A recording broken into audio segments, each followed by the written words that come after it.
Good evening. Good evening. Welcome to the first Albuquerque Mayoral Forum for Young People, Young Professionals, and Young Families, co-presented by MiABQ and YPA. We are so thrilled to have you guys here with us tonight, both in the room and on our live stream. Thank you. I'm Julia Mandeville. I'm the co-chair of MiABQ, and I'm really honored to be here tonight to welcome you. We're going to turn it over to our moderators and candidates shortly, but first, just a couple of important notes and appreciations. This is, as we know, a pivotal time in our city. We are simultaneously, and depending on who you talk to, withering under the weight of our challenges and blooming with beautiful and infinite potential. The conception of young people, young professionals, and young families is that we are civically apathetic, self-interested, or disengaged. But the truth that we've seen is completely contrary. Our contemporaries are dedicated, passionate, and altruistic. And I'm shaking. We want to change for ourselves, yes, but moreover, we want it for and to share with our fellow citizens. We want leadership that engages a civil and holistic dialogue that reflects and represents our broad, diverse, and multifaceted interests. And we are so grateful to our candidates, Brian, Tim, Michelle, Dan, Susan, and Gus, for agreeing to participate in tonight's forum and to adhering to the values and structures we set forth, as well as for your ambition and commitment to serve as our next city's mayor. We want to acknowledge Ricardo Chavez, who had a longstanding commitment, and Wayne Johnson, who was called in tonight to a special commission hearing and had to wear his commissioner hat. We want you to know that our candidates have more than 35 other forums, which we can't imagine. In those instances, they're being invited to speak to the general population and/or to other specific and targeted populations. So tonight, we invited them to embrace the opportunity to demonstrate their care, consideration, and vision for the young people, young professionals, and young families who call Albuquerque home. And based on what you guys told us in our crowdsourcing process, we can holistically confirm that our cohort really wants and needs to see this from them right now. We thank you so much for being here, again. The format tonight is a little bit different. We have invited our candidates to come first share with you a short 3.33-minute presentation of their big vision for Albuquerque, and specifically what it will look like for young people, young professionals, and young families after 4 years of their administration. Further, we asked them to talk about how they'll get us there. After that, we're going to open up for moderated question and answers with our amazing facilitators, Erica Zucco from KOB and Rudy Acosta from Univision. We have 3 questions that we've crafted from your input. What we noticed through that process is that you are not single issue minded. You are looking at things at an ecosystem level through a multifaceted lens and tried to craft the questions with frames that would allow for the candidates to respond accordingly. We're really excited about that. And our values here tonight are, as mentioned, no booing. We've asked the candidates to come in stewardship, to refrain from talking about each other. If they exceed time or if they infract on that rule of not talking about each other, which we don't think they will because we've been watching and they've all been really great to one another. But Erica and Rudy have bike bells and they will be pulling the cord. So that's the overview of where we are and how we got here. I do want to take a moment to give some thanks. This was a very large endeavor. It took us over a year to plan. And serious props go to the MiABQ organizing committee. If you want to raise your hands.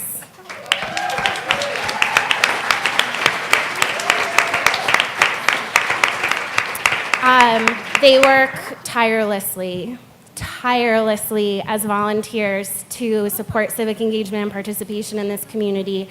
And it's a real honor to work with you guys, specifically to work with the co-chair of MiABQ, David Silverman.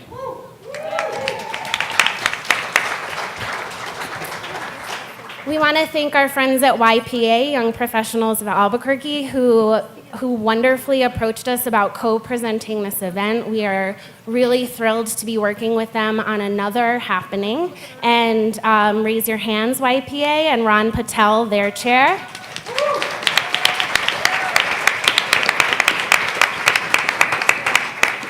We want to thank Andrea Gill and Mary Collard, our American Sign Language translators.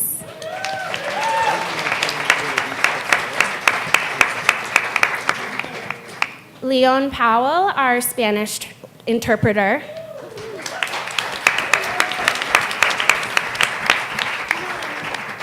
Tractor Brewing, our reception partner.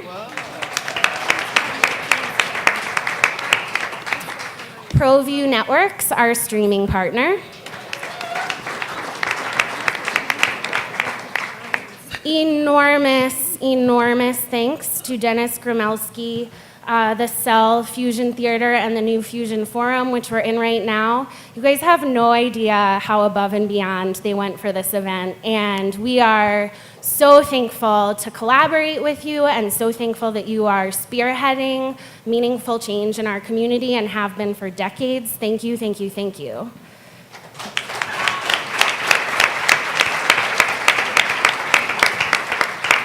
And last but not least, we want to thank you guys, our attendees and our viewers, for your commitment to our city. Offering no and low-cost registration was a priority for us all along, but we do want to offer special thanks to those of you who were able to make registration contributions. Because of you, we were able to round out MiABQ and YPA sponsorships to provide American Sign Language and Spanish translations here tonight, the free live stream that's airing right now in both languages, and then the digital archives that we'll publish tomorrow in English, American Sign Language, and Spanish. We really thank you for your contributions and for contributing to access for others. Give yourselves a round of applause.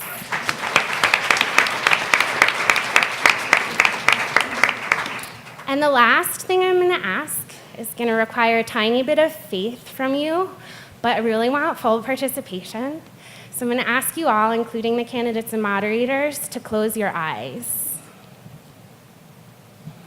Please imagine our city as it is for young people, professionals, and families now. All of its challenges and opportunities, your role and potential impact within it. Hold that vision for a moment.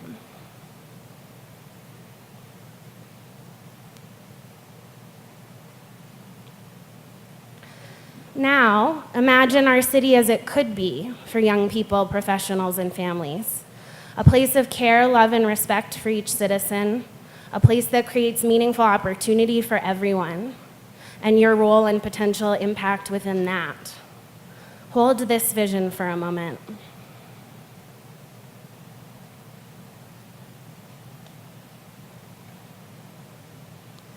If these two visions match, keep your eyes closed. If these two visions match, congratulations, and let's have a celebration. If they don't, tonight we invite you to think openly, peacefully, carefully about how they can, about what you can do to get there, and about who the best mayoral candidate is to lead our city into such a reality. And now, as you open your eyes, I want to welcome you into this space of stewardship, one that we hope will contribute to the creation of a future that matches the aspiration of our present. Please share the live stream after the fact. And please vote on October 3rd. Let's prove them wrong about how we can turn out. Thank you guys so much.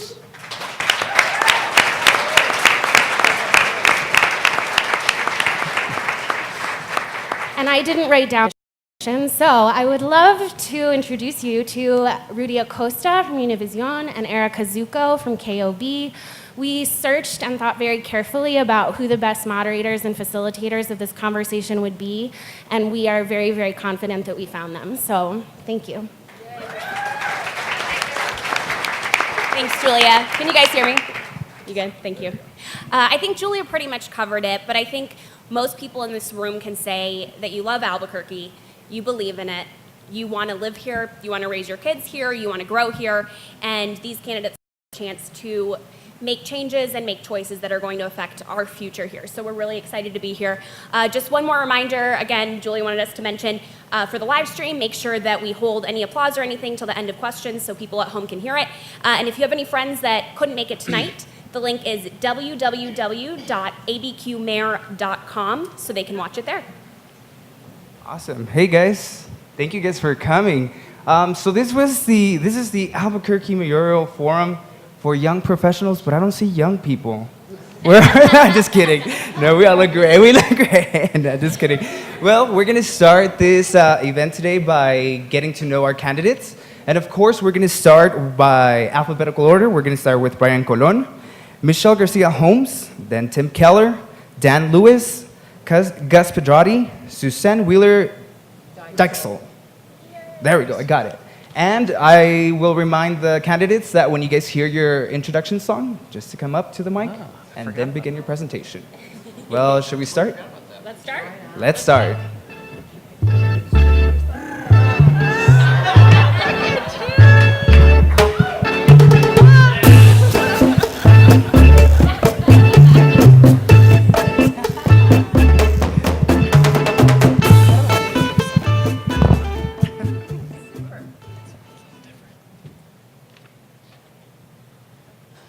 Good evening. This is personal for me.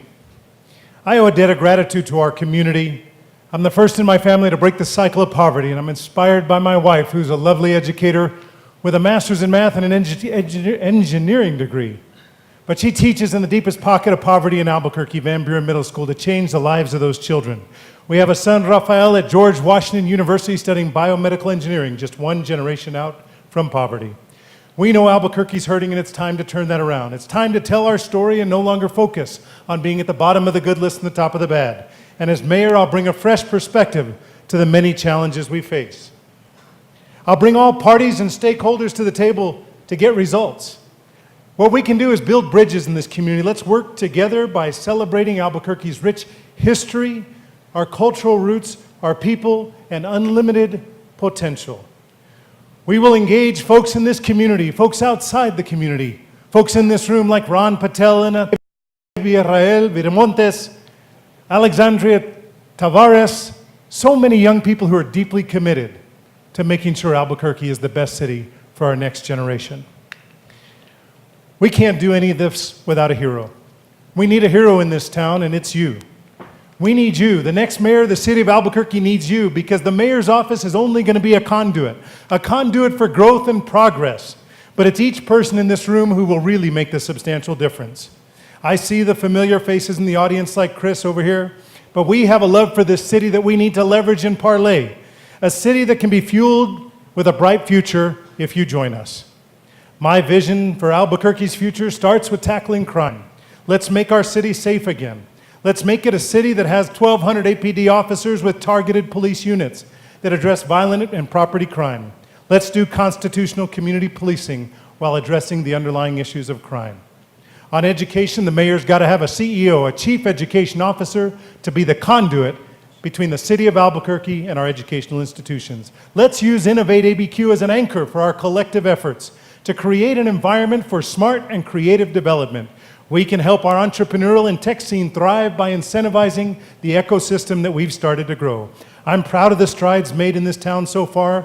Let's continue and use the momentum to deepen connections between the private sector and technology. A Cologne administration will support the Innovation District, grow the Innovation District, and encourage job creation throughout the entire city for all residents in our historic neighborhoods and every neighbor of Albuquerque. The future of Albuquerque lies at the intersection of education and economic development. By elevating the skill level and productivity of our workers, we can build the city that our children will love. Our administration will cultivate and respect for the wonderful diversity that makes up Albuquerque. Its unique blend of backgrounds and ancestry of the residents that makes it a special place for all. Albuquerque is a world-class city with rich history. We'll implement an administration and policies to reflect that diversity. Let's come together as community. Let's set aside party politics. Through the leadership of the mayor's office, we will make Albuquerque a city that's upwardly wonderful for young people like my son Rafael at GW and for so many of you. It's about repaying the debt I owe, but it's also about making sure we have a city where the next generation of Burqueños will thrive and raise their families. Let's lift up ABQ. Thank you very much.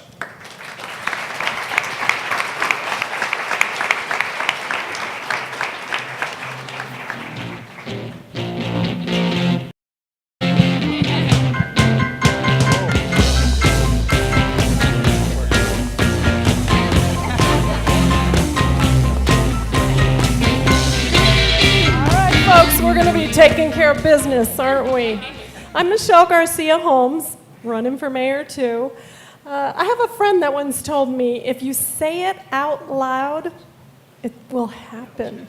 Can we say it out loud? Can we make it happen? Can we make Albuquerque safe again? You know, I served 20 years with the Albuquerque Police Department and 8 years with the New Mexico Attorney General's office, and that's what got me in this race. And I want to make Albuquerque the safest city in the U.S. I want to make us 50th in auto thefts. No more stealing our cars. Enough is enough. Can you imagine a headline like that? Let's hear you guys say it. 50th in auto thefts. Come on. Say it out loud. More jobs. Say it out loud. If we have a safe city, we are going to develop a great economy, aren't we? We're going to have more jobs. Our kids are going to be safe.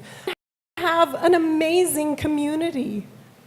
And when I chose that slide with people walking upstairs, it's like progress. It's progress. We're moving along. We want Albuquerque to be a beautiful place to visit and live. What's happening in our city? Visitors are getting robbed. Things are being stolen from them. But look at all the beautiful things we have. Route 66. We've got a beautiful city, beautiful mountains. You know what we need to do too is we need to build an educated workforce. We need to have our schools utilizing technology for learning. How do you guys feel about that? That would have a huge impact on our city, don't you think? A huge impact on businesses that want to come here. And they would have an educated workforce to work with. I want internships for our kids. Next, I plan on working with our city council very closely because your city councilor is the first line of government to you. You need to be utilizing your city councilor. You need to be calling them. You need to be talking to them about what each and every one of your neighborhoods need. Do we have a homeless problem in our city? Do we? We have a lot of poverty. We need to change that.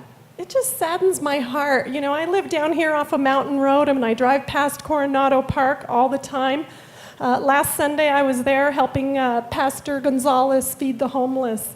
We have to get a handle on this. We have to help our people. All right, say it out loud. #1 destination. All right, it's going to happen. You know, we are number 10 in the best destination for tourism. Number 10. I'm going to hang on to that, make that happen. #1. Oh, this is good. You know, in my term, I want to build an arena. I want an arena close to downtown so we can get the rail runner to bring people in from Belen, bring people in from Bosque Farms, bring people in from Santa Fe, Bernalillo. And we have a great arena football team here. I'm obsessed with arena football. Have you guys been to arena football? Yes. Love it. Isn't it fun? It's fun. If we have an arena for them, they're now using the state fairgrounds, signing another contract. We need an arena here. We need things for our young people to do here and our families to do here. Thank you.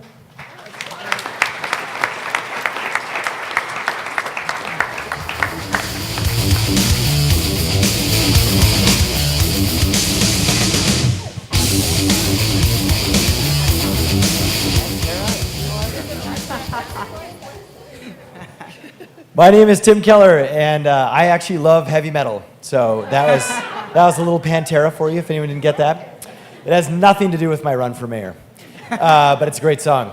So I want to tell you about some specifics. You know, I think before we get into the visions and all the great ideas, our city needs now is to move not just about what we need to do and what our vision is, but how we're actually going to get it done. I'm tired of the political talk that's generic and vague. I want to actually know, you know what, in 4 years, what are we actually going to do different? And to do that, we've got to also talk about money and responsibility. For too long, our city has basically blamed everyone else for a lot of our challenges. We've said Santa Fe has to change a law. We've said the courts have revolving doors. We have to own that responsibility. I took that responsibility when I heard about this. I jumped out of the car when I heard about the James Boyd shooting, and I hopped in that march. And that's when I decided that I was going to make a choice. I was going to do whatever I can to actually make our city a city we believe in, a city that reflects everything that is special and doesn't reflect what happened. Now, James Boyd, he needed mental health and behavioral health treatment. But the choice our city has made is we're spending $24 million on softball fields on the west side. That is the same price to change our jail into a behavioral health and mental health treatment center. Those are the choices that I want to make different as your mayor. Same thing here. We have the rail yards. What an amazing asset. We always talk about doing something with it. Yet what do we subsidize? Sprawl out on the west side where there's nothing right now. I want to take the hundreds of millions of dollars that we are spending to develop that kind of land and make it into a multicultural event center and open space and community space that can be used by our community. 669, that's the number of hours our kids have in school, after school, and over the summer. We want to do something for our kids. Our city should step up and actually provide meaningful programs for them. Arts, coding camp, sciences, sports, after school, and over the summer. That's how the city can actually make a difference in our kids' lives. Homelessness. Similar story here. We have 5,000 homeless people, yet we only fund about 100 homeless vouchers every year. We're building a fountain on Civic Plaza for the price of that fountain for $4 million. We could have given thousands of homeless people housing vouchers that they need. These are the kinds of choices we have to make. Similarly with business, we've been trying for decades to land another Intel. Please, can't some magical company move here and hire us all? Hopefully in December, we're going to do things differently. We are going to aim all of those economic development tools, all of those incentives at companies that are already here, that are already growing, folks that want to add 1 job, 2 jobs. That's what we've got to do. This is a little bit about me. My wife's here. She's a millennial. I'm excited about that. I aged out. These are our 2 kids. This is the future. We like watching the Amtrak. That's our favorite thing to do. I lived in Cambodia for 3 years. I used to be a heavy metal DJ. And I was the state senator for the International District up in the Southeast Heights. But for me, this is our vision for our city. We should be so much more than the Balloon Fiesta and Breaking Bad, which is a great show and a great festival. But we are a deep and rich community. This picture was taken from an event that I had. We wrote on the chalkboard the great things about Albuquerque. It's our history, it's our arts, it's our creative economy. That's the brand that I want to champion as your next mayor. Thank you.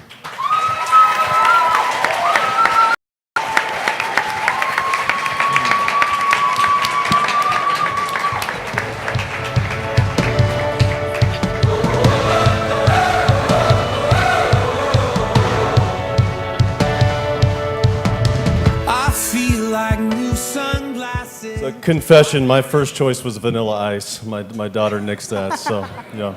I brought my 3 favorite millennials here, my daughter and my son, and my son-in-law. They're students at UNM. And of all the forums that we've been at and we're going to do, this was the one I was looking forward to the most, because I knew this room would be filled with people who are absolutely passionate about our city. You're committed to this city. You love this city, and many of you are 2nd, 3rd generation business owners. You're college students, you're young professionals, and you absolutely love this city. And when I think about the many young people in this city that might think that they may have opportunities in other places or better opportunities, the reason why I'm running is I want to make sure that your best opportunities are right here in this city. I want my kids to go anywhere they want to go and have that opportunity, but I want them to have the best opportunities right here in Albuquerque. And we have so many strengths in Albuquerque, and it's time that city government and community are no longer 2 separate things. That city government is a part of the very fabric of our community, and that young people have a real seat at the table, a real stake in the decisions that are made in the future of our city.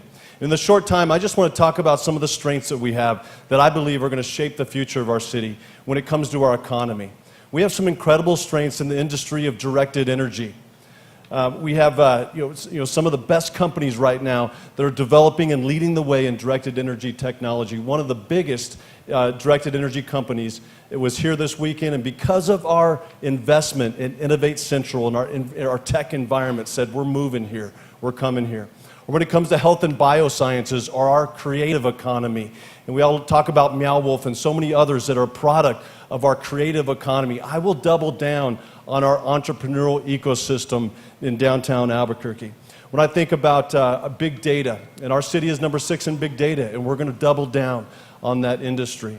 And then I think about data visualization and autonomous vehicles. We have companies in Albuquerque right now that are leading the way in the development in autonomous vehicles. But I want to focus on our strengths, and I want to give you, everyone, a real seat at the table for the city of Albuquerque to be a platform for job creators, a catalyst for job creators in this city. I'm going to just give one example of how we invest. You see, city government has to keep our costs low and focus on our future, focus on our strengths, and invest in the things that we're going to be proud of in our future. I want to give one example. We put $19 million of capital dollars that had to go to capital spending. And that $19 million went to a sports complex on the west side. We're going to open it up in a few months.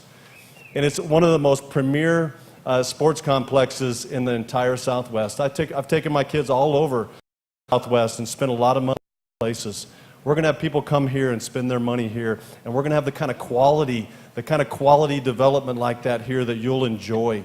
You know, the New Mexico, or the United States Senior Games, the Senior Olympics, they decided to come to Albuquerque in 2019, about 10,000 athletes and 30,000 people and about $45 million in economic growth, and economic coming into this community in 2019.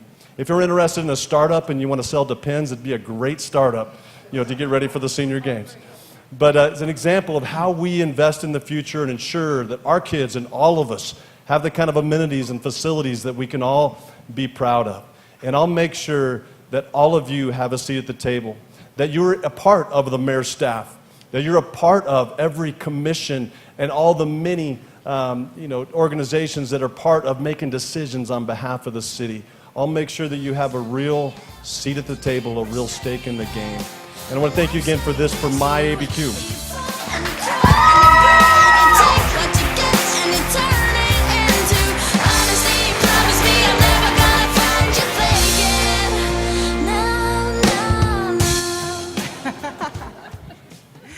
This question was interesting to me because it asked us what Albuquerque looked like. And I think that we've stopped trying to Albuquerque and realizing that our greatest strength is in our non-assimilatory intersectionality in this community. So I'm tired of being frustrated. I'm trying to act like we're somebody else. What are we going to do moving forward with that? How do we actually choose to activate what's already here and bring us into a future that hasn't even been touched yet? One thing we have to address is obviously crime.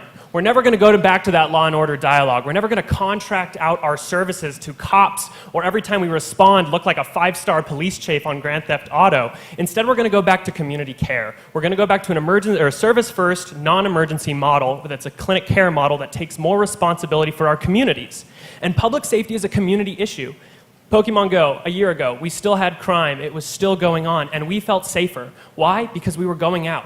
Because we knew what we were up to, and we made our streets safer by being present. This is an example of how technology can actually engage us in new ways and give us more power where we are, and our city hasn't cooperated with that.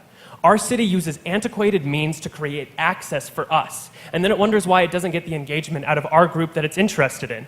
There are so many ways for us to engage in this process to get information delivered to us in a better fashion that we have neglected, and in turn, the sphere of access. Innovation is the future. There's no doubt to it. And Albuquerque is great at innovating. What we have going on right now is an opportunity to actually subvert a globalization dialogue that has been disadvantageous to communities like Albuquerque, that has gained wealth from indigenous communities. And we have that opportunity through new healthcare initiatives, a new HPV vaccine, a vaccine against high cholesterol that bolsters local startups in our Innovate Academy. That Innovate Academy is connected to UNM. All of this comes through education. We focus on economic development that bolsters education, gives us more value added, diminishes the brain drain, and creates visible and accessible job markets for us for the first time, stabilizing us all the way through. That's what representation is. What else can we open up, though? What other industries? As a city, we can make a bold choice to legalize marijuana. Right now, it's being out-lobbied by corporations so that they can go after a market that they use to systemically marginalize communities. We need to take that back and use it as an equalizer, and when we do so, we're going to put every single cent of tax revenue towards green energy. Go green for green. It's a simple concept. Because we have been misled in the political dialogue. For the better portion of 2 decades, we've been told green energy is possible and it's never been acted on. By building the physical infrastructure, we make an immediately accessible job market for able-bodied people that are making between $17 and $22 an hour. Talk about ways to pull people out of poverty and gain new opportunity in our community. Also, we need community amenities. And when we raise the bottom line, we do better together. One of the ways we can do that is actually look for a multi-purpose artsplex.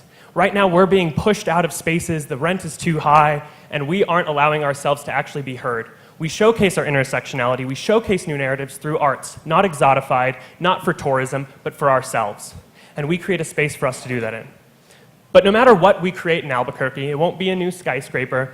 The best view I hope we all look forward to is every night looking east. I hope that's why we're here. I hope we know that the community we're most invested in is the one that we create, and that I'm so happy you're along this journey with me. So thank you for having me tonight.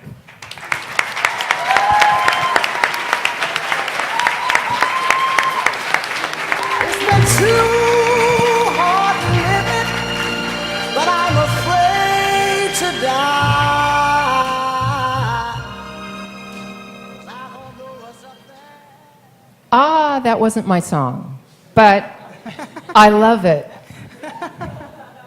It's been a long, long time coming, but I know a change is gonna come. Oh, yes, it is. I didn't have any plans to sing at all. As a matter of fact, let me tell you about this. This is my desktop. I did not make a PowerPoint. I've never made one in my life, and I didn't realize that's what was being requested. This is the desktop on my computer, and we'll get back to it again because I didn't send in that many, but if you can see what's on there, there are file folders in there going back 8 years for the many, many projects I've worked on around the city of Albuquerque that go back to 2010, maybe about the time that I started the Lowe's grocery store redevelopment project, never dreaming I'd do anything like that. But I threw in some photos that were really meaningful to me, like the Women's March. And someone took a picture of me when I was trying to get signatures. I never dreamed that I would get enough to be here before you today. This is forum number 19.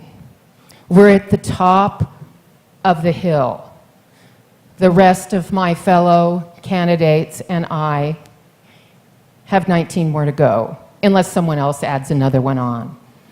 We do get a night off tomorrow night unless someone has other events planned. I love this city. I never dreamed that I would ever try to run for a political office. I'm not particularly interested in politics. Here's my three-legged boy, Chewy. But what I'm interested in is being your mayor. I want that job. I will never run for another political office unless it's for re-election, and I intend to do that. I intend to spend 8 great years there. In the midst of the redevelopment of the Lowe's grocery store back when, this I sponsored to go to New York City and pray for 7 days to get funds to fund his biotech efforts. Marcus Romero. I founded with a partner, Samantha Clark, an organization that's still with us now called Urban ABQ, which is kind of like MiABQ, except for everyone of every age. I bike a lot. This is my do-mike because my other bicycle was stolen a couple of months ago while I was attending a Visit ABQ meeting at the convention center. And so now I have another one. I'm running for mayor because I love Albuquerque, and over the last 9 years, I've been seriously hands-on. I've been involved in a number of MiABQ projects. As a matter of fact, when it first started and I didn't really understand, it wasn't directed for people my age. I came to the first several meetings until that became real clear. Hands-on once again for the city that I love. I know that I haven't given you anything you can follow carefully, but I hope that you'll look at my website. There's more information there. But by the way, I am a nonpartisan candidate, seriously nonpartisan, not nonpartisan till I get elected and then I take my position. I am a grassroots candidate, therefore I don't have a lot of money, and I wasn't able to put this project off on a staff member. And I thank you all for being here tonight. You are fantastic.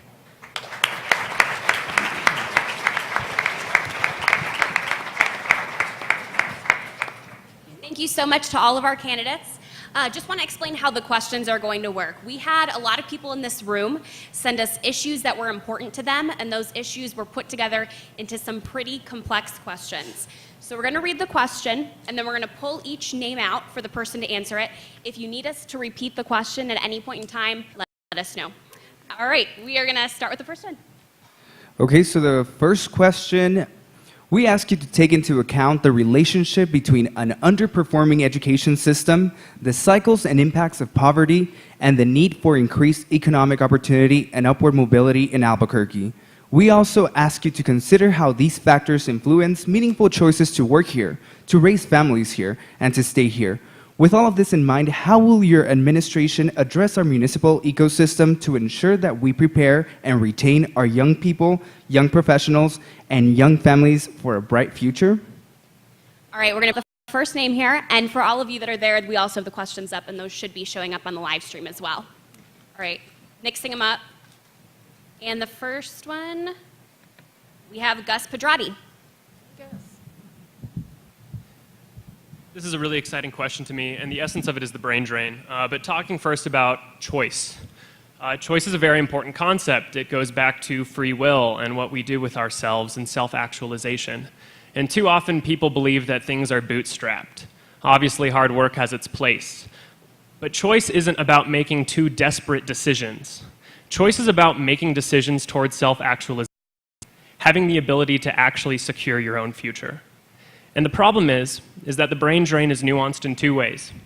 The first way is a cultural aspect within high school itself, where if you've came up through these public schools, you understand that there's pressure. If you're part of the sometimes segregated AP track, you experience the New Mexicant attitude. You hear that if you don't leave, it won't work. You won't be able to do it, because whatever you want to do isn't happening here, of course. That's a cultural issue. And the way we talk about that is we raise our voices. We let people actually see what we're doing here. We talk about the vaccines coming out of our campus, about the fact that you can grow neurons with light at UNM by knocking on a door. We let them know that this is all happening here by their neighbors and their community. The second aspect is even if you choose to stay, what happens after? Where is that job market? Most of the people I know with biochemistry degrees just left to Denver. They're very excited about it. Visible job markets are the city's responsibility. Cultivating communities that reinvest in themselves and that can support educational opportunity as well as viable career pathways. This is why I'm so excited to talk specifically about biotech, about photonics, about cryptography, because these need your education system. These give you choice all the way up and down. And when you bolster an education system, it also means there are more extracurriculars. There are more opportunities to choose alternative engagements. And that's how we actually bring up a community together. Obviously, these are all interrelated. But also when we bring in these networks, when we create clusters that can actually support themselves in their startup community, they also give back. We've seen that. Now Nick Kapnissen, a longtime business owner, is willing to offer all expenses paid, tuition, books, and fees to schools if you work for him for 6 months. Because Albuquerque's better together. And we have to understand that the way that we break the brain drain, the way that we keep people here and create a viable community moving forward is by saying out loud exactly how we're going to manifest this future, that it's already here, and that the resource that it's missing is us. Thank you.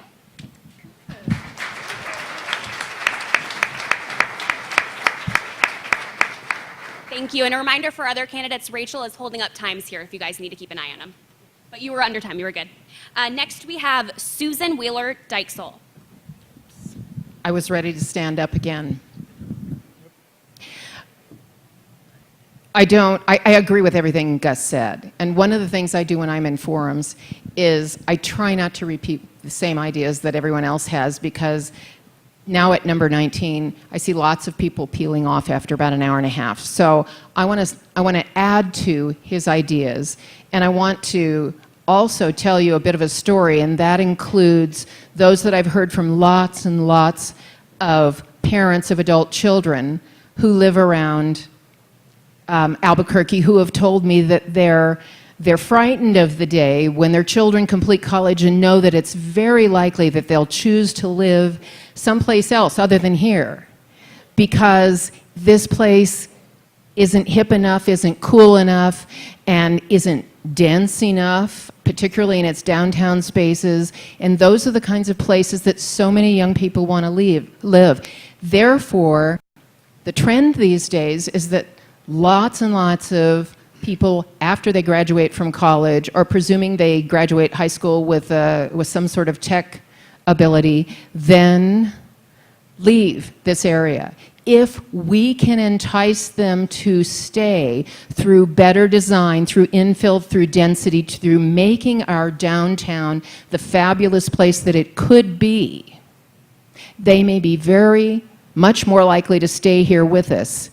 And in the end, when they do start families, when they do move out to the suburb, I have the vision to also activate our wonderful suburbs into places that are walkable, bikeable, multimodal, places you can walk to, still have professional and personal collisions. They might just be down the street from grandma and grandpa, and who can know their grandchildren and not have to get on airplanes to go visit them. The relationships are very, very different when family doesn't live down the street. And if New Mexico and Albuquerque is about nothing else, it's about tight family relationships. Thank you.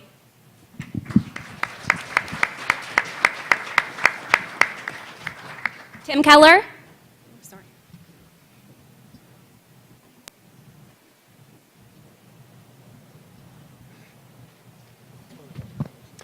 You know, for me, this question rings a bell on a couple of fronts, but my wife and I are actually returnees, so we were born and raised here, and we left for some schooling, jobs, seeing the world, just trying to find out what we wanted to do.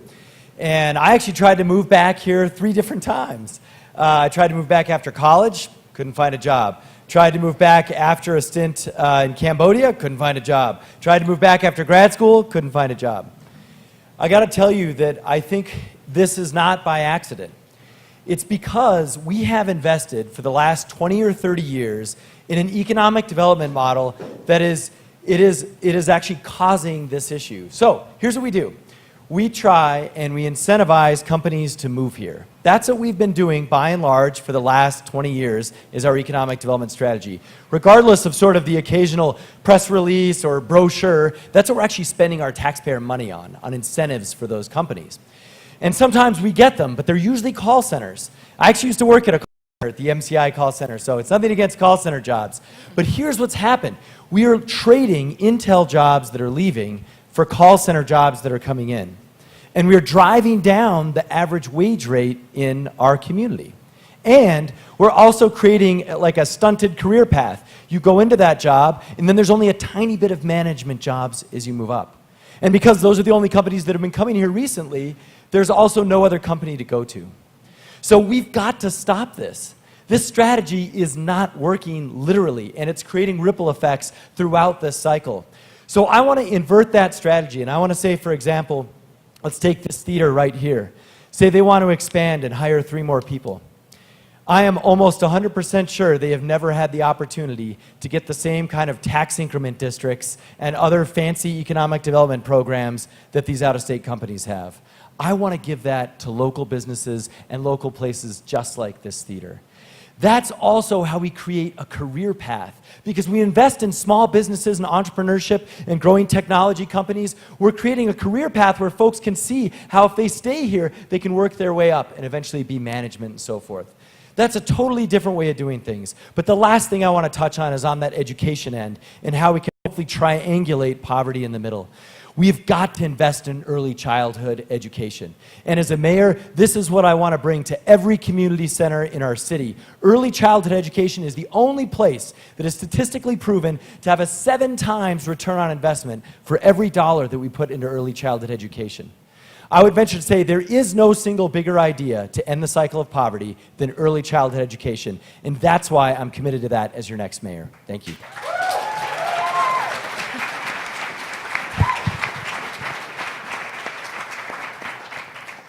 Thank you. Cologne?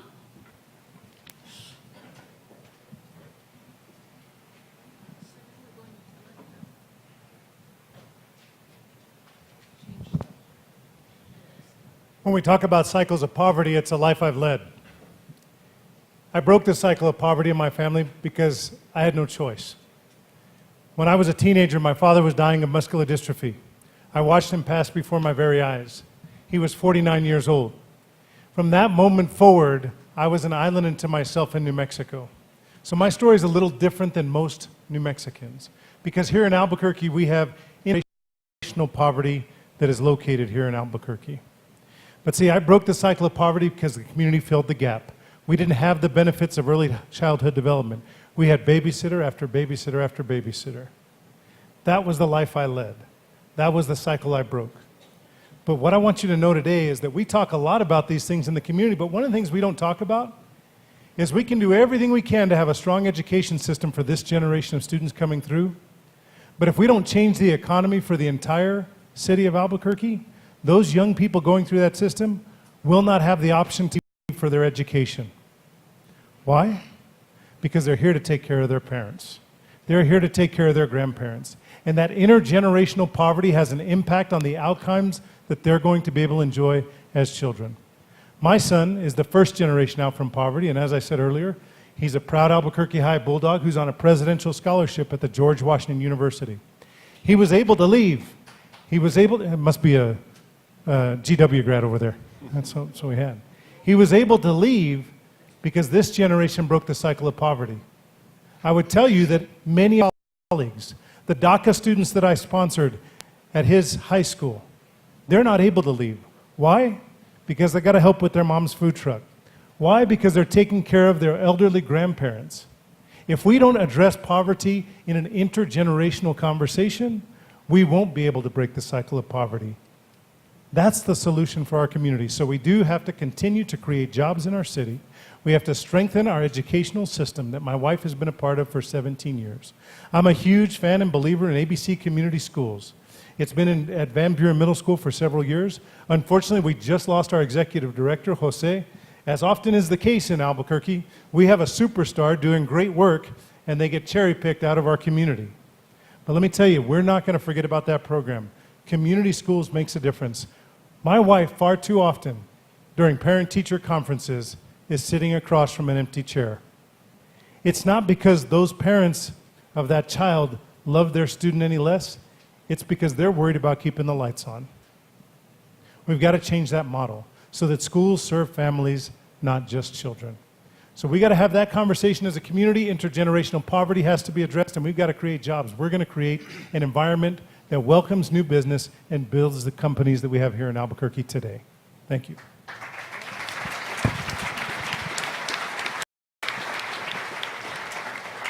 Thank you. Dan Lewis.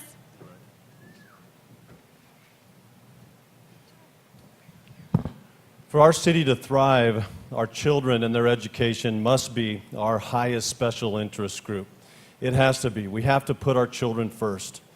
And statistics say that younger families are more involved in their children's education than ever before, than any other generation right now.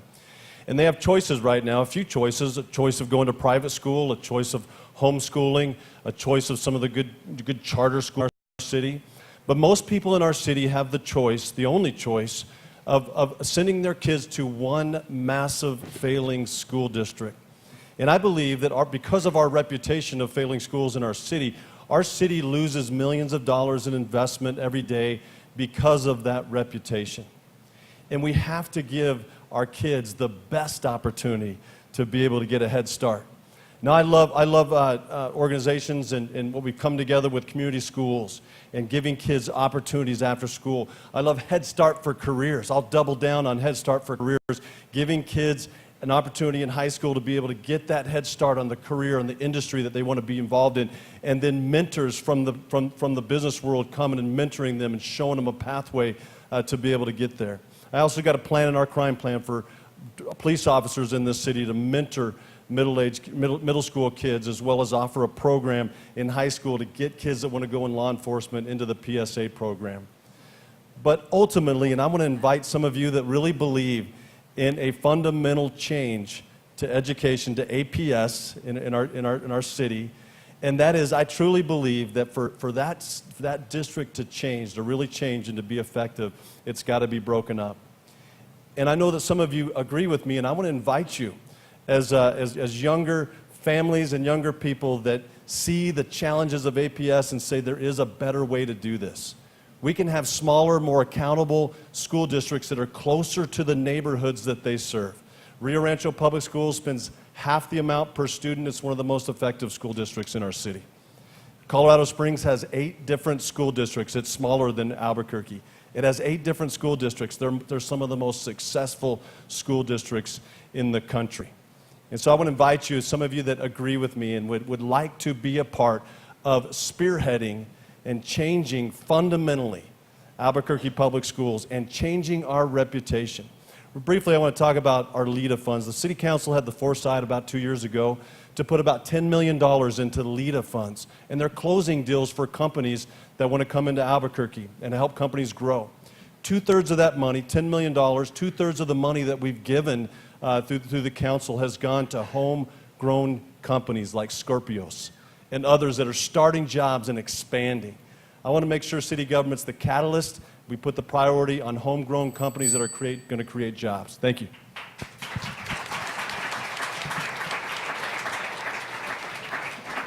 Thank you. And Michelle Garcia Holmes.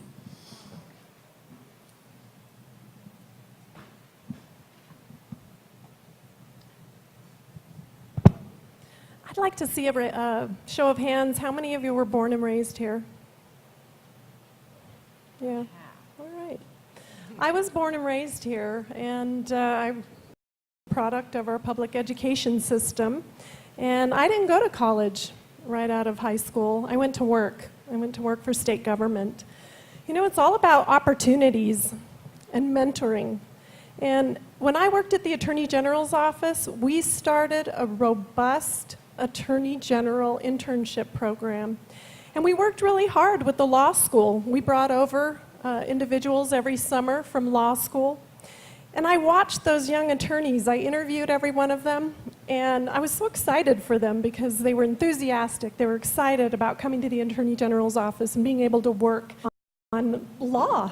They were starting to practice, you know, they were starting to learn about cases. And really, I truly believe that we need to mentor our young kids and help them grow. And we have to start in the middle schools. You know, I agree with Dan. I think our public school system isn't working for us right now. But I'm not sure breaking it up into a bunch of school districts is going to work for us. I think we need to address that system because it's not working for our kids. We have a high dropout rate. A lot of those kids don't have GEDs. Gives them no opportunities. Every time they go to apply for a job, what happens? They have to show their diploma. They don't have a diploma. So what kind of jobs are they ending up in? You know, it's heartbreaking to see that. But the number one thing we have to do is we have to support our own community. We have to give back to our own community. Very successful program is the Boys and Girls Club of New Mexico. They have, I believe it's a 98% graduation rate when they're mentoring these young kids. And I think that's really helpful. The other thing we have to work on is our economy.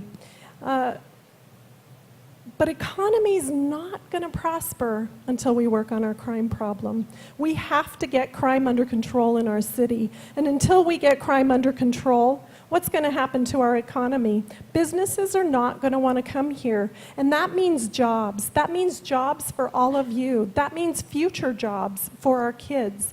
We have to get a handle on crime, number one. We have to have more interaction with our public school system. And I'm really going to be a mayor that supports our small businesses. I believe in local. How many of you believe in shopping local? Local, local, local. Let's do this. Let's support our local business. Thank you.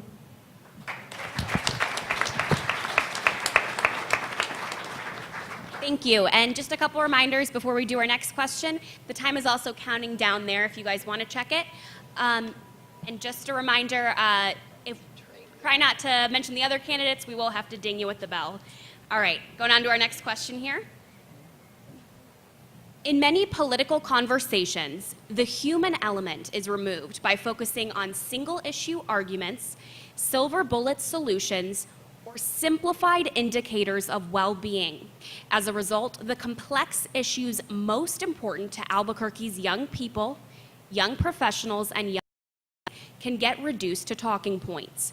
Our crowdsourced respondents indicated that this contributes to a sense of hopelessness, helplessness, and concern for safety and security in our city, the city we want to love and feel loved by. What will you do to steward the emotional, psychological, economic, and political needs of our citizens? And the first person is Bess Pedrati. Random, I promise.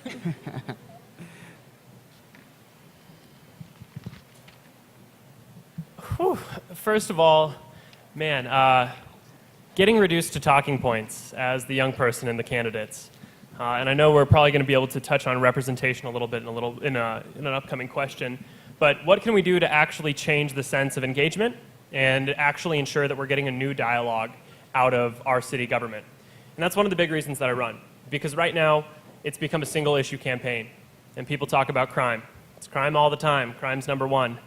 And they push back on non-nuanced issues, and it goes to a law and order dialogue. And that's something we have to be very vigilant of, because we can't let ourselves be absolved from our streets.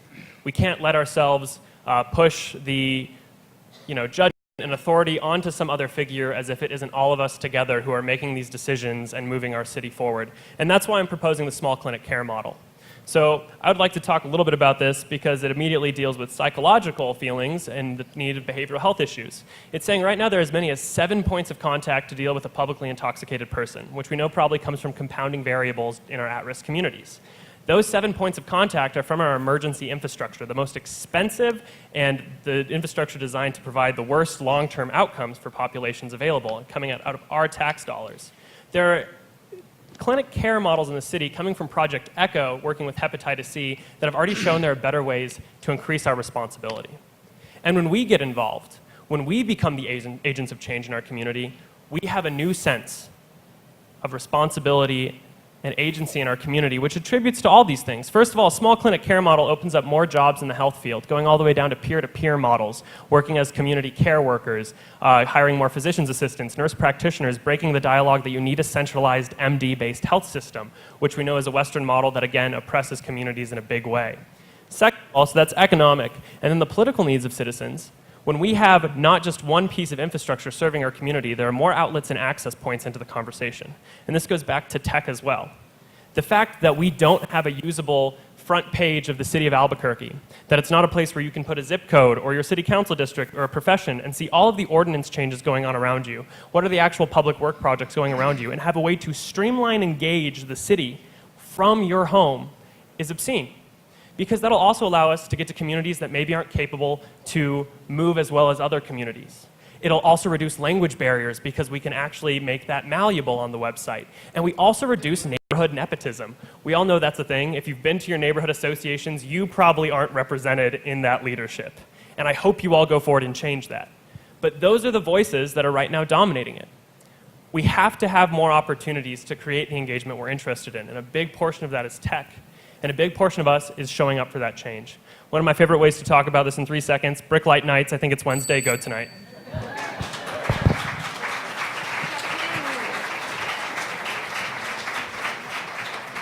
Up next, Michelle Garcia Holmes.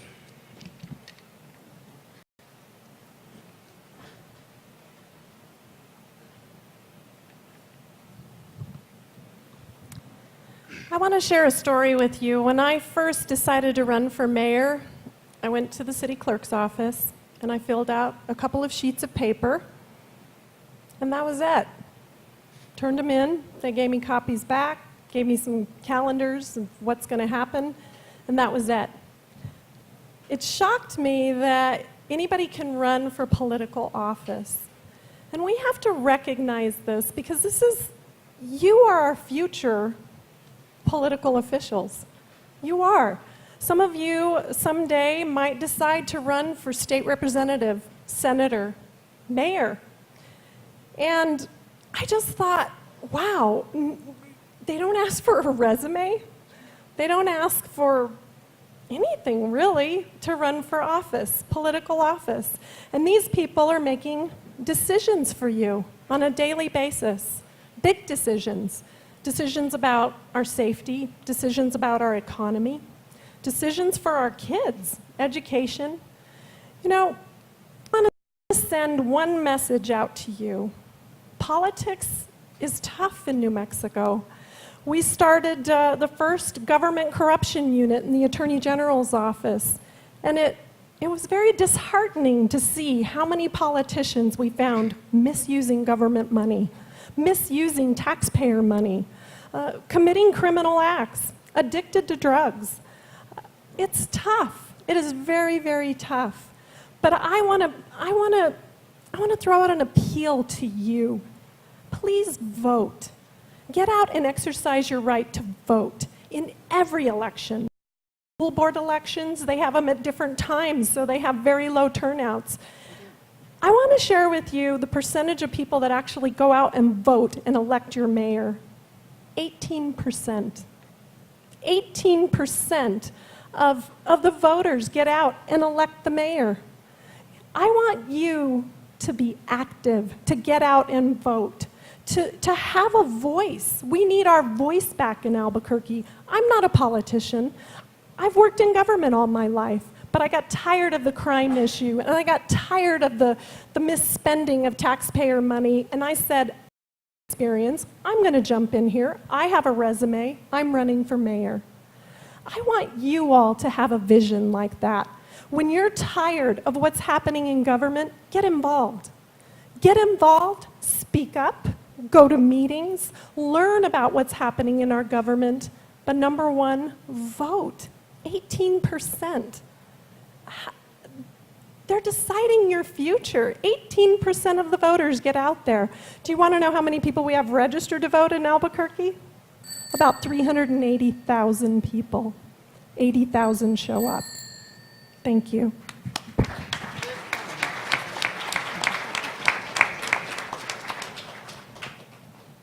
Up next, we have Tim Keller.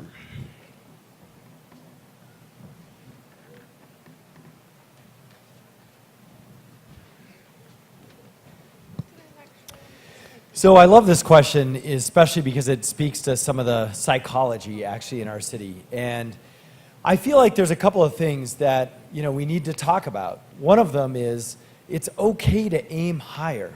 I think for a long time, politicians and city government, we have said that a lot of these challenges are just not fixable. It's like we've given up, or we're waiting for someone else to fix them for us. I think actually we should take charge and try and make a difference so that when we're here 4 years from now at the next debate, we have a different set of questions. And unfortunately, for the last 10, 20 years, we haven't had that. We've been talking about these same issues. I know our current mayor, I remember his ads on crime. I remember his truck being stolen. And now property crime is the number one, we're the number one in the country. So I think we shouldn't make any excuses about this anymore. And we should address these issues head on, and let's try a big idea. I mean, I think at this point, we've become so afraid of trying bold solutions that we don't try. We wait, or we hope some other government agency will fix issues for us. So for me, I think the second thing is, I don't want to be Portland. I don't want to be Austin. I don't want to be Denver. This is another issue we have psychologically, trying to be cities. I just want to be Albuquerque. I want to be the best Albuquerque we can be. And I want to be our authentic self. I don't want to try and copy everything from other cities. Now, that said, we've got to start by marketing what is amazing about our city to ourselves.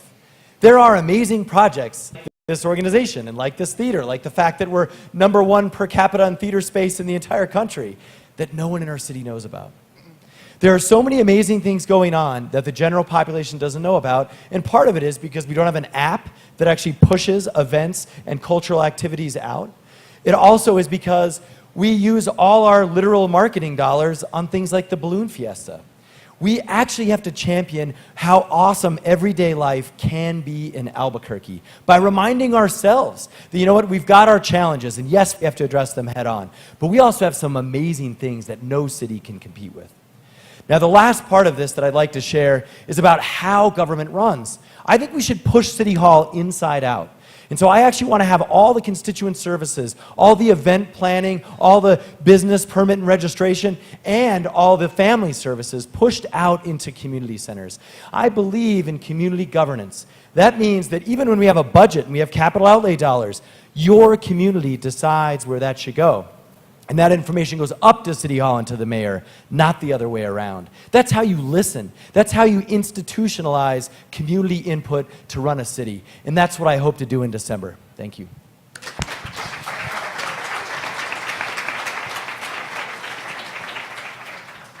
Now it's Suzanne Wheeler-Dyksel's turn. I knew it was mine. I want to shift the conversation back. These are all great. To this constituency particularly. This isn't just another forum tonight. This is MiABQ. And starting with, I want to say that I believe that people who come to all forums vote, but they know people who don't. So I want to back up out of that, and I want to go to my organization that I started, I want to say, Dan, back in 11 or 12. That was kind of designed to support me through the hell that I went through while I spearheaded the redevelopment of the Lowe's grocery store. But that finally got finished, and Urban ABQ existed. And years went by, and it finally occurred to me that this mayoral position was going to clear out. And I was really excited about that idea because our organization, Urban ABQ, had worked on multiple projects. Tactical urbanisms, different kinds of things that we wanted to demonstrate to people that lived in the city of Albuquerque were possible to revitalize mostly our downtown we were focused on, but the entire city. And we got lots and lots of pushback from City Hall. It was really hard to do anything, and it still is. So I thought, maybe one of those guys in my organization really should think about running for mayor next time around. So on separate occasions, I asked two of them, including, well, I won't mention it, but someone who's presently here with us tonight. And they had other plans for their lives, and that was great. But both of them said, Susan, why don't you think about that yourself? And so that's what led me to being here before you tonight. Let me tell you, I'm skipping way, way ahead. I have worked in so many projects over the years, but I will present to you leadership that will not push back. And let me tell you, the only difference between your specific interests and mine is nothing. I am 65 years old. I will be 66 next month. So before the election, I'll be 66. I have goals that you do, and in fact, I'm actually sort of beginning my lifetime career right now. I want you guys to stay here. I'm not going to talk to you about all these other things having to do with the city tonight. I do in other forums. Tonight is for you. Tonight is for Urban ABQ. Tonight is for the future of this city. We need cooperation from City Hall on every single level to work together. We must work together to move our interests forward. It's for the good of all of us. Thanks.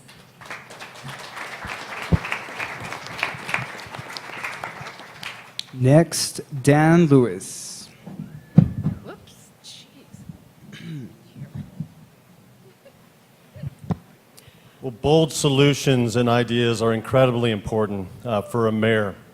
To put out the big ideas, the bold solutions like breaking up Albuquerque public schools, and ensuring that education is local and transparent and accessible and closer to the people that it serves. And we need bold solutions when it comes to hopelessness and helplessness, which are so closely related to safety and security. The psychology of people in our city right now is safety. The psychology is the fact that so many people do not feel safe in their neighborhoods. And I think we need a mayor, and I think you do too, is we need a mayor that we can count on, that understands that the buck stops on the 11th floor when it comes to making sure that Albuquerque is a safe city. And the goal is nothing short of making sure that Albuquerque is the worst place to be a criminal, the most unwelcome place for people who want to steal cars and break into our homes and businesses and wreak havoc in our city's neighborhoods. We've got to change that reputation, and it starts with the mayor. So some very detailed, bold solutions that are in my crime plan, a crime control plan, and I hope you take some time to do it. We have a $200 million budget for our police department. I think you want to know that you have a mayor that's managing it well, that has solutions to be able to make sure that our police department is the most respected and trusted police agency in the country. Not full of just enforcers, but peacekeepers, so that everybody in the city knows that when they see somebody in blue, they go, that's somebody that I can trust. That's somebody that's there to help me. And we need to guide this reform effort and ensure that we get to a police department that we all invest a majority of our money on, our taxpayer money, that it's invested in an agency that's well-led and well-trained and that is effective. And I'm going to commit to doing that with some very detailed. We're going to make sure that 60% of that department is responding to calls in field services. Because what most people want is to know that when I call 911, when I have an emergency, when my family has an emergency, that a competent officer is going to get there quickly in a reasonable time. And that a detective will follow up and get my stuff back. And so we'll make sure that 30% of our department is filled with detectives that are investigating crimes, that are gathering evidence and showing up in court. But we need leadership in that department. We've had an administration that's had a very defensive mentality, a very bunker mentality when it comes to the most important issue in our city that we need to tackle. We'll make sure that criminals leave and not us. You know, people think about leaving. Look, I want to say, look, we're not leaving. We're staying. This is our home. You're leaving, not us. We're going to make it a safe city, a great place to do business, a great place to be able to live and work and raise a family and feel secure and safe and hopeful, not hopeless.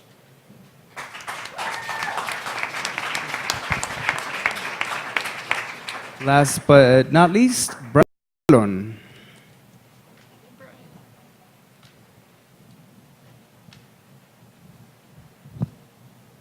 Emotional, psychological, and political needs. For me, I'm often told, well, Brian, you're often about telling your story as opposed to bringing solutions. The way we address emotional, political, the social needs, and the economics needs of the community is inspiring one another. The reason I spend a vast majority of my time, my extracurricular activity, mentoring young people is because I believe that's how you make a difference in a community. We've set up programs all over the city of Albuquerque. I'm deeply committed to mentoring young folks, whether it's mentoring them into law school or whether it's mentoring them into business school or on to their next opportunity. I'm quick to say I have 7,000 contacts in that iPhone. And if they sit in the iPhone and we don't leverage those contacts for our collective benefit, then what was the point? And I know many of you can speak to the times that I've picked up the phone and made the connections to make you more deeply committed to staying in this community. Because that's what inspires people. It's a place, a sense of place, a sense of connectedness. It's a sense that we are pulling in the same direction. And I think now more than ever, we really do have the same agenda. It's about creating a city where we all feel safe and that our children can believe they can raise their families here to be the next generation of Albuquerque citizens. So when we talk about psychological needs, I have to say that I'm very pleased and proud of the fact that I mentor more than 32 millennials at any given time on a very regular basis. Any millennial that's willing to get out of bed and make the extra effort to come to breakfast at 6:30 or 7, I'm willing to meet them once a month. And we do that, and we have a plan. We have a plan about me connecting them to this community, because there's nothing I'm more passionate about than keeping the good people here. And that's the people in this room. When I look around this room, I see people that are deeply invested in our community, and we want to make sure you stay. So that's the psychological part. And yes, maybe I warned at the wrong time, because if you're concerned about the psychological connectivity in our city, and somebody needing to make sure that this generation doesn't feel hopeless or doesn't feel helpless, and that does feel loved by the city, that's me. It gets back to being that island unto myself and having the community raise me, because the community stood in the gap to make sure I didn't fall through those cracks. So for me, this is about a debt. It's a debt that I want to repay by making sure that the community that's next generation feels connected. That connectivity comes between relationships, between people.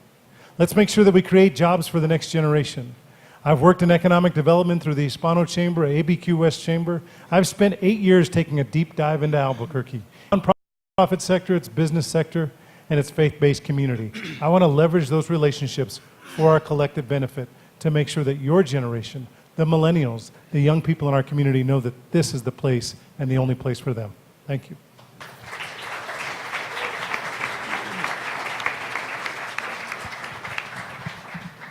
And now I will read the final question that our 6 candidates present here will have to answer. As mentioned, MiABQ and YPA crowdsourced to arrive at these questions. Across the input we received, we observed an overarching concern about care, justice in Albuquerque, and the lack of comprehensive intersectional approaches to community engagement. What is your plan to reflect and represent each individual's interests in our broadly diverse city? What models or model of governance will you use to effectively include all voices in the process of dialogue and planning? How will you lead culturally competent development? It's a big question. And first we have Tim Keller.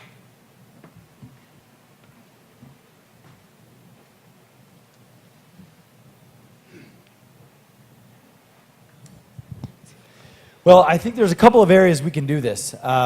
Number one is, I was thinking about the discussion in the last section and so forth, and our city has dozens and dozens of boards and commissions, and I mean, we hardly use them, and there's boards and coalitions for almost every different group. There's LGBTQ, there's most ethnicities and so forth, but they've been totally disenfranchised. And the irony is even a lot of those boards don't even have members on the board for the community they represent. This is absolutely wrong, and this is the first place I'm going to start to change that. We have a city governance structure that should include everyone in our city, and I'm going to make sure that City Hall reflects that. It's going to reflect that in our administration as well. So I'm going to make sure that we actually have a race equity program to make sure that race and gender, by the way, so we actually can measure at every pay grade at every level in the city how off we are on our gender balance and our race and ethnicity balance, and we're going to publish it so that you can hold the city accountable and say, you know what, here's where the race equity gaps are, here's where the gender gaps are. We have to change that. And I would tell you this, as much as we all say that we care about this, that's something you can actually hold us accountable for. That's what I want to do. Now the second thing is with business development. We have laws on the books right now that are 40 years old that give business preferences to minority-owned businesses and women-owned businesses. We have not enforced those preferences in 40 years. We are going to start enforcing those because it has to do with how we hire as a city. It has to do with how we contract as a city. But it also has to do with how we engage as a city. And so part of that inside-out plan that I shared with you, one part is geographic, but the other part is making sure that we are including literally, and that's why our motto is safe, inclusive, and innovative Albuquerque, because it's going to include the LGBT community. It's going to include undocumented immigrants, and it's included from every walk of life in our city. And the last thing I want to share about this is, it is so important that we have a mayor lead out front on this issue. I'm proud to say that in the state senate, I stood up for immigrants in the driver's license fight. I stood up for folks against what's happening in DC. I have been out front on record and in public and at every march and every rally standing with our brothers and sisters of color, folks who are discriminated against. That's what our mayor has to do. I am not going to be bullied when it comes to any of this immigrant police funding that we hear about. I'm going to tell DC to take care of DC. Stay out of Albuquerque and let us be ourselves. A multicultural capital that we are proud of. A city that is actually known for having a mayor who stands up for all the diversity in our city. And for having a mayor who actually says, you know what, we should be known because we have a city government and city leadership that is so diverse that reflects our population. That's where we're a role model. And we're not that far away from that. It just takes a leader to stand up and do it. Thank you so much.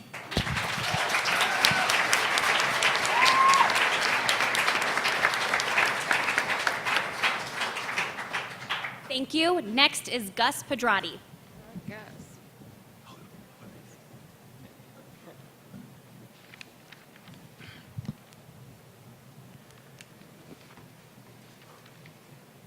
It's a funny thing. Social justice questions don't have a question mark for me anymore. There's a paradigm shift that I think's happened, especially with our generation. These aren't talking points. These aren't tokenizing measures. They're commitments that have been internalized. It's not, for me, having to show up and talk about this in my daily life. It's about understanding what it means for me to actually not take up space, to be an ally in this community, is not show up to places where I'm going to get a microphone to say exactly what every single person means for me, but instead to listen, to advocate and let communities steer. I'm not interested in taking up that space anymore. And so one of the ways we'd like to do that is actually make sure that when we do international trade, that we create a new globalized model that allows for indigenous communities around us to modernize in their own context. That's a big deal for us. Tourism has been driven by exotification in the city for a long time, and we have a chance to do something different. Furthermore, it was an interesting moment for me that through activating my privilege and running for office as a white male, I learned a lot about it. I learned about what representation really means. I learned about not seeing yourself in the spheres that you're competing for. I learned about what it was like to have ideas co-opted by others and then not given credit for. You know, and that's the real crazy thing about it, is that my privilege allowed me to not understand this growing up, to not have access to these concepts. And I'm grateful for that, and I'm humbled by it, because that's now lived experience. For me, it's supposed to be a representative government, right? We all know that, we know that line, and you look at the federal government for sure, and that age limit into those spheres is like 26. Who do you see in those offices? Who do you really see? Who is represented? This is a fundamental issue in our community. And there are so many ways to address it that aren't pandering, that aren't tokenizing, and it's just actually allowing people their space. And that's what's so important to me through this, is that we can, with new economic development strategies, actually empower communities to grow out of the current representation structure that they exist in. We can give them new footholds economically to be independent and not be the hand that feeds, that then smiles and waves and exploits them. And then we can also be sure that culturally competent development means allowing communities to modernize and giving their own narrative in an international dialogue in our own communities, and ceasing the conversation of saying that we're going to tokenize them for groups to make a self-perpetuating power system feel better about itself. Because we haven't fixed this. Government hasn't changed. These have been promises we've heard for a long time now, and it hasn't moved. I'm not into empty promises anymore. Thank you.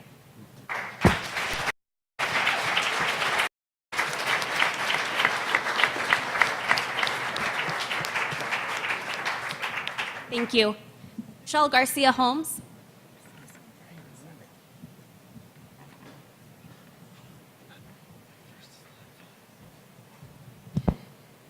Well, I'm 55 years old, and when I first applied with the Albuquerque Police Department, I was 22, I think I was like 22 years old in 1984. And guess what was, this thing drives me crazy. I want to talk here. Guess what was happening back then? They were doing a big recruitment push for women in 1984. I'm like, why are we still talking about this? Why are we still struggling with diversity and pay inequity and why is there still a struggle there? I truly believe that you can follow your dreams. I served with the police department for 20 years. The first time I got out on my own, I was a female with a gun, a badge, a uniform. I got out of my police car, and my fellow officers said, hey, we're all going around back, we're going out front. You stay and guard the cars. I got told to guard the cars. I went through the same police academy, same training, same push-ups, same exact everything, but I got told to guard the cars. I'll never forget that, and I never did. And I fought. I fought for respect. And it really troubled me. Why did I have to fight for respect? Why did I have to fight for this in this day and age? They asked me to apply. They wanted women here. You know, I'm going to fast forward to when I started with the Attorney General's office in 2003. A lot of the women came to me and they said, we're suffering from pay inequity. So what did I do? I did a salary study. And when the agency was suffering from pay inequity. And the interesting fact was the politician who was in office, who was the Attorney General before, who set that pay equity, was a woman. I did a salary study. We did a budget. We strived for pay equity. We have to work on this issue, but I'm going to ask you guys again. I want to see you women in this room. I want to see you run for senator. I want to see you run for representative. I want to see you run for mayor someday.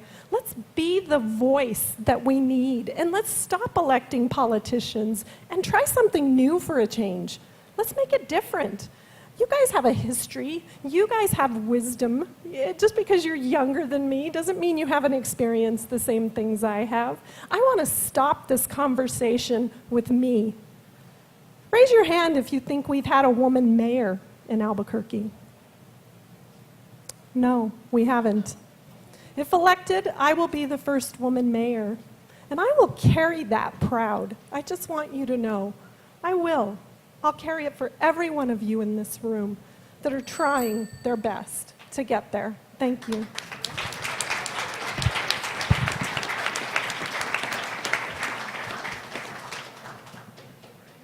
Thank you. Next is Susan Wheeler-Dykesel. Once again, I love following the other candidates on the panel. They are brilliant. But I want to once again talk about other things.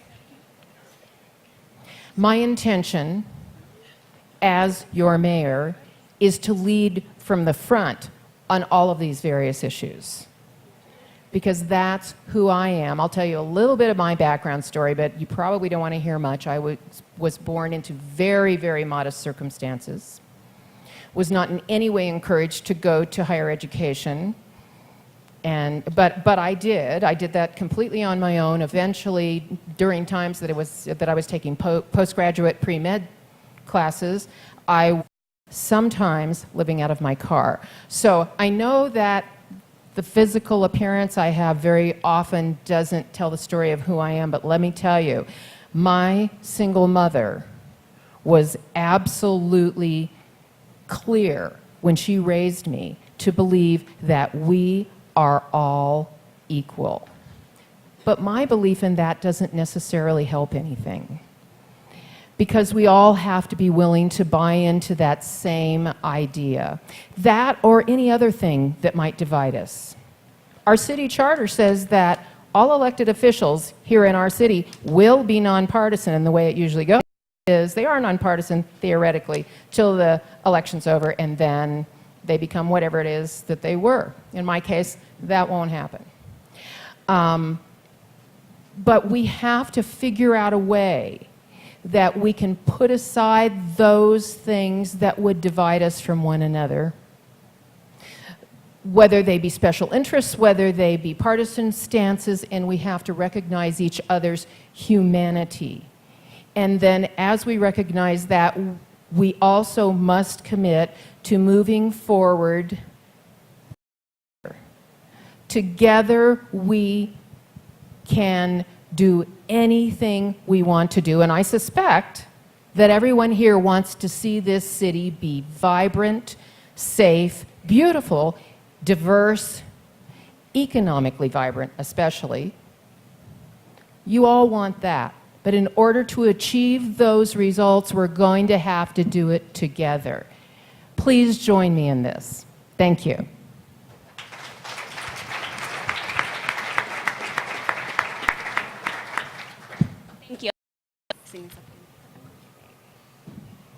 Dan Lewis.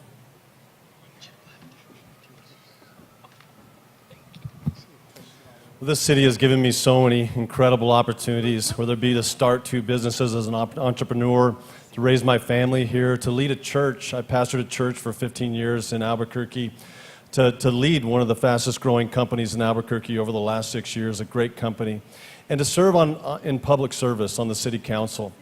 And I could tell you, in the years of serving on that council, I've seen really great, effective elected officials. And I've seen some really bad politicians, which, by the way, politician, it comes from the root word, poly, which means many, and tick, which means blood-sucking insect. You know that.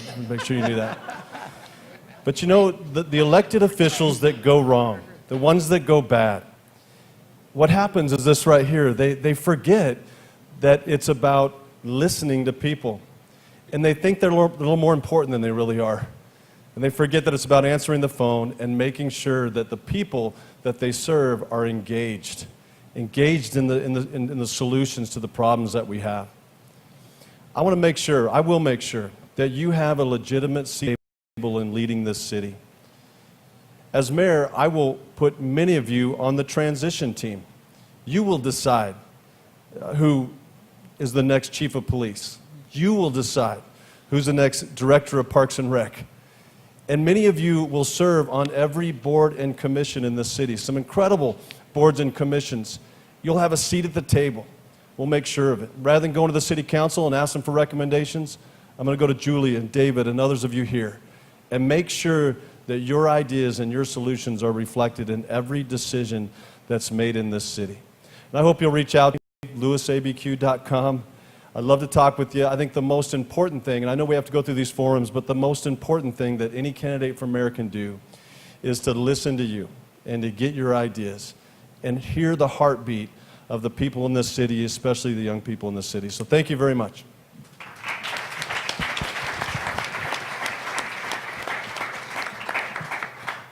Thank you, Brian Colon.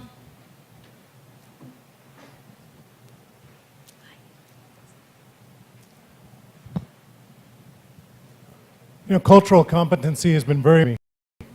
When you take a look at me, you go, well, there's a heavy-set, red-headed, freckle-faced dude, but let me tell you a little bit more.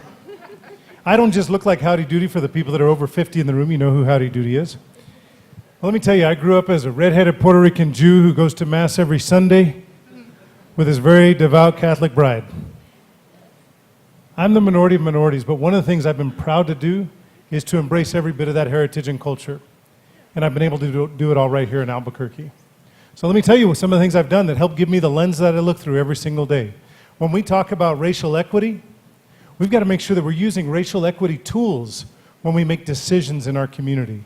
That means what is the burden and what is the benefit for underrepresented communities in our decision-making process. It's not enough to say that we have a person of color sitting at the table, because we've got people that don't have a voice even when that person at the table is sitting there and may be of color. We've got to have the analysis of what is the benefit, what is the burden. So when I became a lawyer 16 years ago, this is my sweet 16 year practice of law, I was very, very surprised. I was surprised to see the lack of diversity on our judicial bench here in Albuquerque. It was frankly a lot of old white males. Here in Albuquerque, where we're a majority city, where we have incredible women leading the bar, but that's not what our bench reflected. So I made it my own personal mission to serve on as many judicial selection committees as possible so that we could forward the names of highly competent minorities to the fourth floor of the roundhouse. And that's exactly what we did. As I stand here before you today, I'm very pleased to tell you that the last two governors have gotten it right. They've increased the diversity on our bench. They've made our bench reflect our community. Why is that important? Because the people on that bench determine the future of the people for them. And when our young people see a bench that doesn't seem like it's a mirror, we continue to hold them down. We continue to keep them in cycle of poverty. We continue to have them stand present without a voice. So for me, it's about having cultural competency. I've been through the trainings. I've facilitated. I make sure that we use racial equity tools. And I make sure that when we call a meeting, there are seats at the table for not just people that look like me, but more importantly, for people who don't look like me. We've got to make sure that that's how we lead in this city. The administration of the city of Albuquerque ought to reflect our city, and that's exactly what it'll be in a Colon administration. Because I'm not just the redheaded Puerto Rican Jew who goes to Mass every Sunday. I'm also somebody who's passionate about inspiring young people. You can only do that when young people look up and look ahead of them and see a reflection of themselves. And in Albuquerque, that means something different than anywhere else in America, and I'm very, very proud of that. Thank you very much.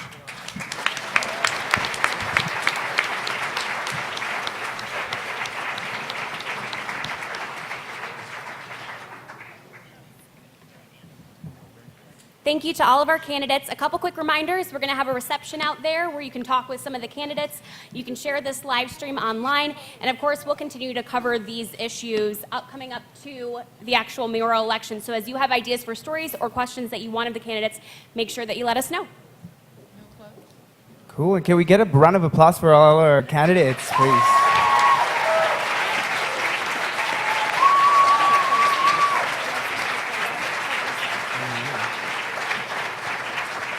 I would also like to remind everyone that you guys can find an archive of this evening's event on abqmayor.com, and tomorrow there will be a copy available in Spanish. So thank you very much. That's it. Thank you. Good night. Julia, anything else? We good? Awesome. Thank you, guys.